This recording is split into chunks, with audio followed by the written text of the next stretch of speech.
Hello everyone, I am doctor Khyati and I am a gynaecologist and आज हम बात करेंगे अबाउट स्ट्रेस। ओके, क्या आपको भी स्ट्रेस है?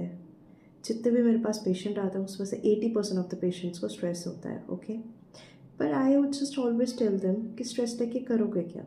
आपके हाथ में तो वैसे भी कुछ भी नहीं है, राइट? कुछ भी आपके हाथ में नहीं है।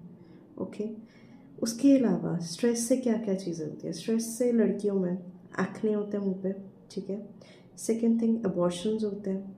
थर्ड थिंग, प्रेगनेंसी नहीं ठहरती। फोर्थ थिंग, वेट गेन होता है। तो अगर ये सारी चीज़ें हैं तो स्ट्रेस का कोई फ़ायदा नहीं है, राइट? तो फिर लोग कहते हैं कि स्ट्रेस को कैसे ठीक करें। I just always tell them कि अगर आप मेडिटेट कर सकते हैं, नाम जप कर सकते हैं तो आप ये करिए।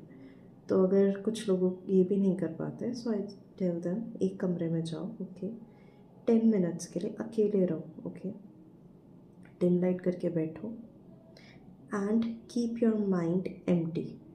उस टाइम पे आपको कुछ भी नहीं सोचना, कुछ भी नहीं, क्या होगा, क्या हो रहा है, क्या कुछ कुछ भी नहीं, बस उसको खाली रखो एंड डीप ब्रीथ्स करो। That's it, only for 10 minutes. Okay, इसके अलावा आपको एक काम और करना है। डेली एक डायरी लेके उसके ऊपर अपने जो भी तुम्हारे साथ होता है उसके बारे में लिखो। जैसा भी आप फील कर रहे हो वैसा लिखिए एंड अपने आप को समझाइए कि आप सबको खुश नहीं रख सकते इस लाइफ में, राइट? सो सबसे ज़्यादा इम्पॉर्टेंट क्या है कि आप अपने आप को खुश रखें, और अपने आप को खुश कैसे रखना वो सिर्फ आपको ही पता है। Okay, so stay healthy and stay happy and stay stress free. Thank you, all the best.